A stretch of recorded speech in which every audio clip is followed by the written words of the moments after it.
आप सबों का गेट नॉलेज एफसीसी चैनल में स्वागत है मेरे प्यारे साथियों। जैसा कि मैंने कल पार्ट 1 यानी एक वीडियो बनाया था वास्तविक संख्या यानी रियल नंबर से, जो क्लास 10th के बहुत ही मोर इम्पोर्टेंट ऑब्जेक्टिव क्वेश्चन को मैं हल कर रहा हूं। और फिर आज आप लोगों के सामने में मैं फिर से दूसरा वीडियो में वास्तविक संख्या रियल नंबर के 10 प्रश्न को लेकर आया हूं।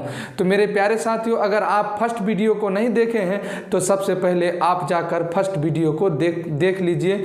लिंक पर यानी लिंक पर जाकर के आप देख सकते हैं, यानी मेरे यूट्यूब चैनल में जाकर के आप फर्स्ट वीडियो को देख सकते हैं। मेरे प्यारे साथियों, आज हम फिर आप लोगों के सामने में पार्ट 2 यानी दूसरा पार्ट में फिर 10 ऑब्जेक्टिव क्वेश्चन लेकर आया हूं और हल करने के लिए जा रहा हूं।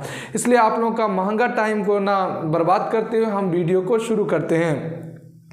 तो मेरे प्यारे साथियों, वास्तविक संख्या है ये चैप्टर नंबर 1 वास्तविक संख्या रियल नंबर, जो दूसरा वीडियो है।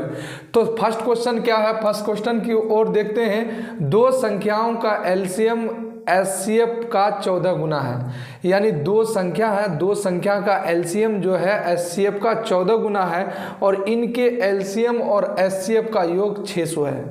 यानी एलसीएम जो है एचसीएफ का 14 गुना है। एलसीएम क्या है, एचसीएफ का 14 गुना है और इनके एलसीएम और एचसीएफ का योग 600 दिया हुआ है। तो यदि एक संख्या कितना है 280, तो दूसरी संख्या निकालना है। यानी इसको हल हम आसानी से कैसे करेंगे, तो सबसे पहले हम क्या कर लेते हैं, यहाँ पर हम क्या मानेंगे, एलसीएम एचसीएफ का, यानी तो एचसीएफ हम मान लिए कि एचसीएफ क्या है आपका x है, तो एलसीएम क्या हो जाएगा, तो एलसीएम हो जाएगा आपका 14x, क्योंकि 14 गुना किया तो 14x इसको मान लिए। अब क्या कह रहा है, एचसीएफ और एलसीएम का योग कितना है 600 है। तो ये दोनों को जब हम दोनों को जोड़ देंगे तो दोनों का जोड़ क्या हो जाएगा, इस दोनों का योग आपका हो जाएगा कितना 600। तो मेरे प्यारे साथियों, जब 14x और एक x को जोड़ेंगे तो कितना हो जाएगा 15x। 15x बराबर कितना हो गया 600। 600 15 एकन 15 15 चुका 60, यानी x का वैल्यू आपका 40 आया। यानी एचसीएफ आपका कितना हो गया, तो एचसीएफ हो गया 40 और आपका एलसीएम कितना हुआ, तो आप इसको क्या कर लीजिए 14 से गुना कर लीजिए। 14 तिया पहले 14 चुका 56 पर 1 जीरो यहाँ 40 में है तो 1 जीरो, यानी 560 आपका क्या हो गया एचसीएफ हो गया। यानी एचसीएफ आपका 40 निकला और एलसीएम आपका 560। ये ऊपर वाला एचसीएफ है, नीचे वाला एलसीएम। तो आप एक चीज़ और जानते हैं मेरे प्यारे साथियों कि इसी में एक संख्या दिया हुआ है, एक संख्या दिया हुआ है आपको, एक संख्या दिया हुआ है और एक संख्या आपका है 280 और दूसरी संख्या आपको पता नहीं है, दूसरी संख्या व्हाट मान लेते हैं या दूसरी संख्या को 2 मान लेते हैं। तो हम जानते हैं कि एक संख्या को दूसरी संख्या से गुना करेंगे और एचसीएफ एलसीएम को गुना करेंगे तो क्या हो जाएगा, बराबर हो जाएगा। तो आपका एचसीएफ कितना है 40 है और एलसीएम कितना है आपका 560 है। अब क्या करेंगे, दूसरी संख्या हमको निकालना है। दूसरी संख्या बराबर क्या होगा 280, इस पार क्या है गुना में, तो उस पार जाएगा तो आपका क्या हो जाएगा भागा में। तो भागा में हो जाएगा मेरे प्यारे साथियों। तो यहाँ पर 280 से हम क्या करेंगे, इसको भाग दे देंगे। 0 से 0 कैंसिल हो जाएगा, 4 एकन 4, 4 साते 28, उसके 7 8 56, यहाँ 1 0 बच गया, यानी आंसर आपका 80 आ गया। यानी पहला क्वेश्चन का आंसर आपका क्या हो जाएगा 80। यहाँ ऑप्शन ए में 40 और बी में 80 और सी में 120 और डी में 20 दिया हुआ है, तो आपका ऑप्शन बी आपका राइट हो जाएगा। तो मेरे प्यारे साथियों, इसी तरह से इस क्वेश्चन को अब हम दूसरा क्वेश्चन देखते हैं। ये दूसरा क्वेश्चन क्या कह रहा है, दूसरा क्वेश्चन कह रहा है 6x पर पावर 4 इंटू वाई तथा 12xy का महत्तम समापवर्तक व्हाट। यानी महत्तम समापवर्तक क्या होगा, एचसीएफ क्या होगा, यानी 6x पर पावर 4 इंटू वाई तथा 12xy का एचसीएफ क्या होगा। तो मेरे प्यारे साथियों, हम यहाँ बाई ऑप्शन भी जा सकते हैं। तो एचसीएफ छोटी से छोटी वह संख्या होता है जो दिए हुए जिस संख्या का एचसीएफ निकलेगा उस संख्या से क्या लग जाए, भाग लग जाए, उसे ही हम एचसीएफ कहेंगे। तो हम अगर ए को पकड़ते हैं तो 6 यहाँ भी भाग दे रहा है, 6 यहाँ भी 6 दूनी 12 भाग दे रहा है। एक्स स्क्वायर तो यहाँ भाग दे देगा 2 बार में, लेकिन यहाँ एक्स स्क्वायर यहाँ भाग नहीं देगा क्योंकि ऊपर में 1x है, नीचे में आपका एक्स स्क्वायर है, यानी यहाँ पर पावर x पर 1 है और यहाँ पर 2 है, यानी भाग नहीं लगेगा। तो ये आपका क्या हो गया, नहीं होगा। बी नंबर में देखते हैं 6 है तो 6 भाग देगा, x को x से भाग देगा, लेकिन y को भाग नहीं दे रहा है। तो हम ये भी आपका कैंसिल हो गया। यहाँ सिर्फ y है क्योंकि भाग में x और y भी है, यहाँ आपका x y है लेकिन x y होना चाहिए। तो हम डी नंबर ऑप्शन देखेंगे।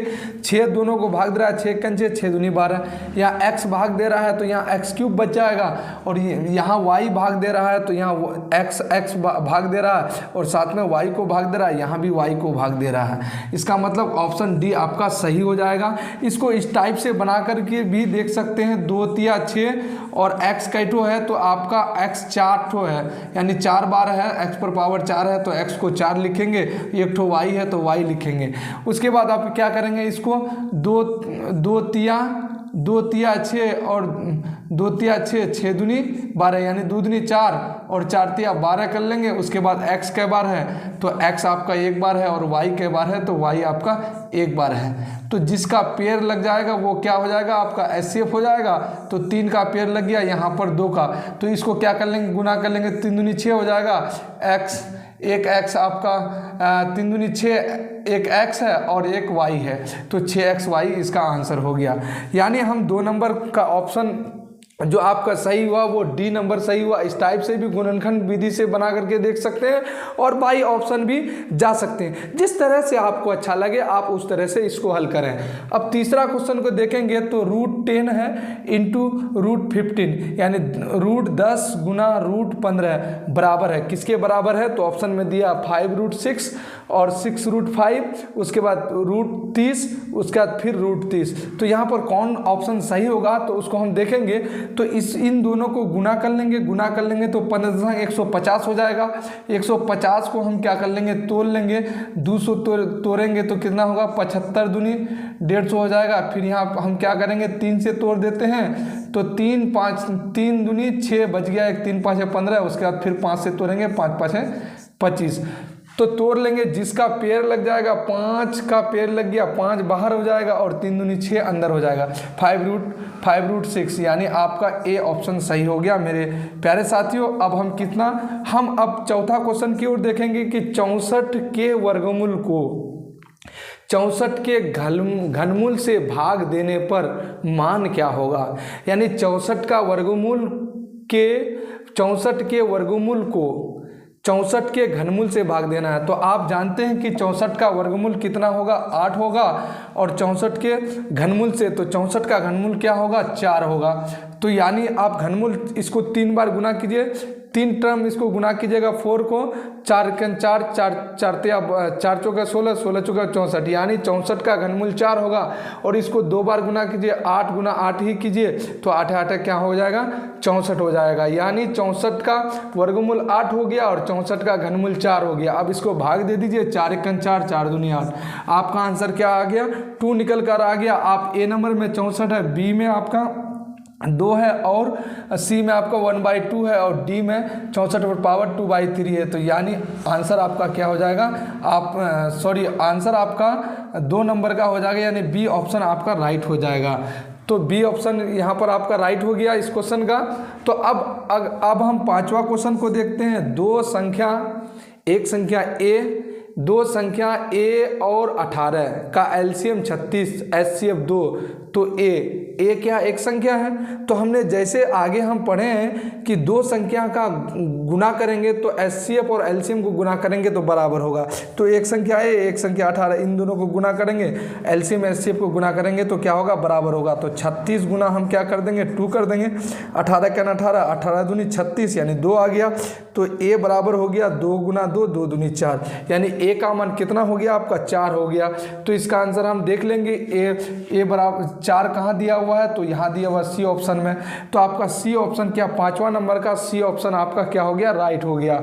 तो मेरे प्यारे साथियों अब देखेंगे हम छठा क्वेश्चन को देखने के लिए थोड़ा सा हम नीचे मिटा लेते हैं, क्योंकि मेरे पास स्पेस कम रहने की वजह से मिटाना पड़ता है मेरे प्यारे साथियों, क्योंकि यहाँ बोर्ड उतना बड़ा नहीं है कि आपको हम लिखा हुआ रहने दें। तो मेरे प्यारे साथियों, आप अब छठा क्वेश्चन को देख रहे हैं। 5, 15 और 20 के एलसीएम और एचसीएफ का अनुपात। 5, 15, 20 के एलसीएम और एचसीएफ का अनुपात। तो पहले एलसीएम बोला है, तो आप जानते हैं कि एलसीएम क्या होता है, बड़ी से बड़ी वो संख्या। तो 3 संख्या जब दिया हुआ, 3 संख्या का एलसीएम कैसे पता करेंगे, तो पहले बड़ा संख्या हम ले लेंगे, देखेंगे कि 5 से बड़ा संख्या कट रहा है तो कट रहा, 15 से नहीं कट रहा है, इसका मतलब ये एलसीएम 20 सही नहीं होगा। तो इस बड़ा संख्या को 2 गुना करेंगे, 40 कर लेंगे, तो 40 क्या करेगा, 5 से 8 5 40, 5 से तो कटेगा लेकिन 15 से नहीं कटेगा। तो अब 2 गुना भी अब सही नहीं हुआ, क्योंकि अब इसको 3 गुना करेंगे, 3 गुना करेंगे तो 60 हो जाएगा। देखेंगे इससे भी 60, 5 से भी कट रहा है, 12 5 60 और 15 चुके 60 और 20 तिया 60। देखिए, तो ये आपका बड़ी से बड़ी वो संख्या हो जो तीनों संख्या से कट गया, यानी 60 कट रहा है तो 60 क्या हो गया, एलसीएम हो गया। और एचसीएफ इसका कितना होगा, तो एचसीएफ छोटी से छोटी वो संख्या जो ये सबको भाग देगा। तो 5, 15 और 20 को अगर हम 5 लेते हैं, अगर 5 एचसीएफ को मानते हैं, तो देखिए 5 अगर एचसीएफ मानते हैं तो आपका क्या हो गया, 5 को और 5 तिया 15 और 5 चौके 20, यानी 5 कट रहा है। ठीक है, तो अगर नहीं समझ में आ रहा है तो 5 इसका क्या हो जाएगा, आपको एचसीएफ हो जाएगा, क्योंकि 5 छोटी संख्या ले लिए, ये सब संख्या को भाग दे रहा है। नहीं समझ में आ रहा तो 5 को तोड़ेंगे तो 1 गुना 5 हो जाएगा, उसके बाद 15 को तोड़ेंगे तो 1 गुना 3, 5 गुना 3 हो जाएगा, 5 तिया 15, और 20 को तोड़ेंगे तो 20 को जैसे ही हम तोड़ेंगे तो 20 हो जाएगा 1 गुना, उसके बाद 5 गुना 4, यानी 2 गुना 2, 2 दूनी 4, 4 5 20, यानी जिसका पेड़ लग जाता है वो क्या होता है, एचसीएफ। तो आपको एक पेड़, तीनों का पेड़ 5 लगा और 1 लगा, 5 को 1 से गुना करेंगे तो क्या हो जाएगा, 5 हो जाएगा। तो एलसीएम और एचसीएफ का अनुपात मांगा है, तो हम क्या करेंगे, इसका एचसीएफ से हम भाग दे देंगे। 5 × 5, 12 5 60, ऊपर में 12 हो गया, नीचे में 1 हो गया, इसको हम लिख सकते हैं 12:1, 12:1। अब देखते हैं छठा नंबर में ऑप्शन 12:1 कहाँ दिया हुआ, तो डी नंबर में, डी ऑप्शन में दिया हुआ, डी इसका क्या हो जाएगा, आपका सही आंसर, राइट आंसर हो जाएगा। मेरे प्यारे साथियों, अगर यहीं पर एचसीएफ और एलसीएम का अनुपात कहता तो 1:12 हो जाता, क्योंकि एलसीएम आपका यानी आपका एलसीएम ऊपर हो गया, और अगर एचसीएफ और एलसीएम पूछता तो एचसीएफ ऊपर कर देते, तब आंसर हो जाता 1:12। जैसे कहा एलसीएम तो एलसीएम को ऊपर रखना है, अगर कहता एचसीएफ तो एचसीएफ को ऊपर रखना पड़ता और एलसीएम को बाद में बाई में करना पड़ता, तो इसका आंसर पलट जाता, 1:12 हो जाता। चलिए 6 नंबर, अब 7वां क्वेश्चन को देखते हैं। सबसे छोटी अभाज्य संख्या और सबसे छोटी भाज्य संख्या का गुणनफल, या गुना दिया हुआ, इसका मतलब गुणनफल मांग रहा है। तो गुणनफल क्या हो गया, सबसे पहले हम समझ लेते हैं कि भाज्य संख्या किसे कहते हैं। एक से वह बड़ी से बड़ी संख्या, एक से वह बड़ी से बड़ी संख्या जो स्वयं और एक के अलावे किसी संख्या से ना कटे, यानी एक से वह बड़ी संख्या होगा जो स्वयं से कटेगा और एक से कटेगा और किसी संख्या से नहीं कटेगा, तो वो हो जाएगा अभाज्य संख्या। जैसे 2 ले लीजिए, तो 2 क्या हो गया, आप 2 ले लेंगे तो 2 को 1 भाग दे सकता है, उसके बाद 2 भाग सकता है, इसके अलावे कोई नहीं दे सकता। तो सबसे छोटी अभाज्य संख्या क्या हो गया, आपका 2 हो गया। और सबसे बड़ी अभाज्य संख्या की बात करें तो ये अभाज्य संख्या, छोटी संख्या कितना, अभाज्य संख्या की बात करें सबसे छोटी तो 2 हो गया। अब कह रहा है कि छोटी भाज्य संख्या, तो भाज्य संख्या इसके बाद 3 भी अभाज्य है। अगर हम 4 को जाएंगे तो 4 किससे, 1 से भी लगेगा, 4 से भी लगेगा, 2 से भी लगेगा, इसका मतलब 4 हो गया भाज्य, ये हो गया भाज्य, ये हो गया अभाज्य। तो अब यहाँ क्वेश्चन क्या कर रहा है, सबसे छोटी अभाज्य और सबसे छोटी भाज्य।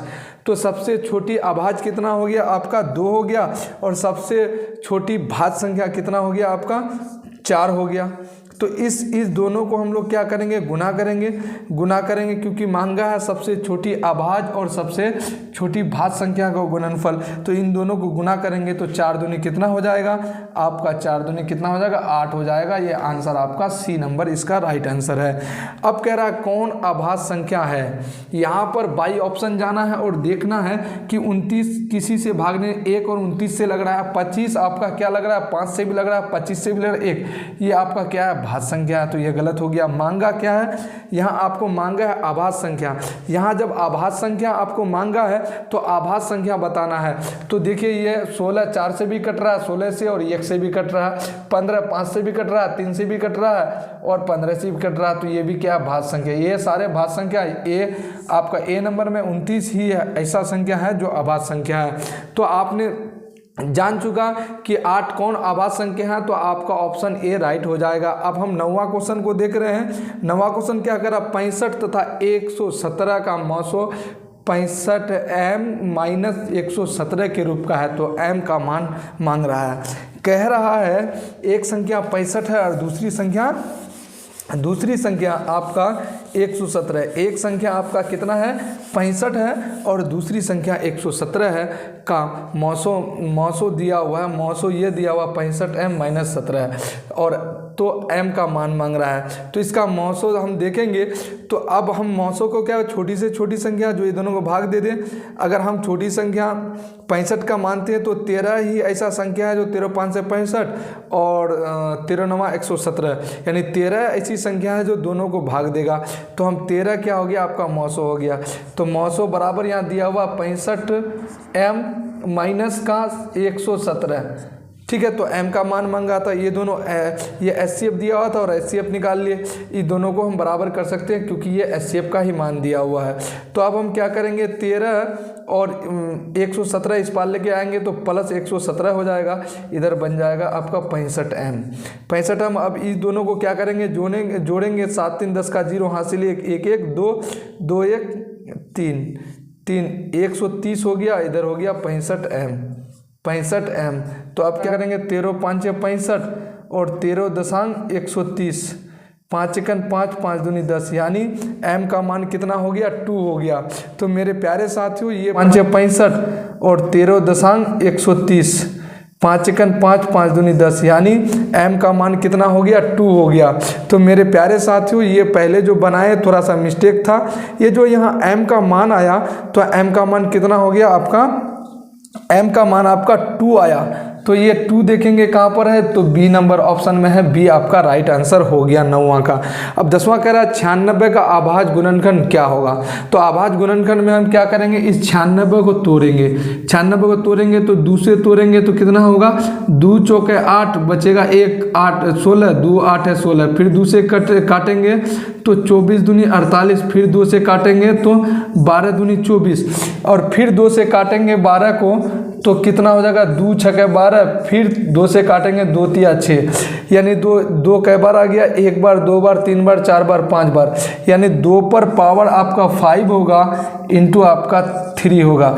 तो देखेंगे 2 पर पावर 5 कहाँ पर है, 2 पर पावर 5 और 3 पर पावर कितना हो गया 1 हो गया। तो ऑप्शन आपका सी में है 2 पर पावर 5 इंटू 3। तो मेरे प्यारे साथियों ये आप 10 क्वेश्चन आज हम बनाए वास्तविक संख्या से, फिर हम इसी तरह से कल हम पार्ट 3 लेकर आएंगे 10 क्वेश्चन। इस तरह से बारी बारी से आपका लेसन हम हल करता चलेंगे ताकि आपको आसानी से बोर्ड एग्जाम में आप अच्छा मार्क्स ला सके। तो मेरे प्यारे साथियों वीडियो अच्छा लगे तो वीडियो को लाइक शेयर और चैनल को सब्सक्राइब जरूर करें ताकि इस तरह का वीडियो मिलता रहे। और आप लाइक करना ना भूलें, आपके एक लाइक से कुछ होता जाता नहीं है, हमको एक मोटिव मिलेगा और हम इसी मोटिव के तहत काम करता जाएंगे। Thank you.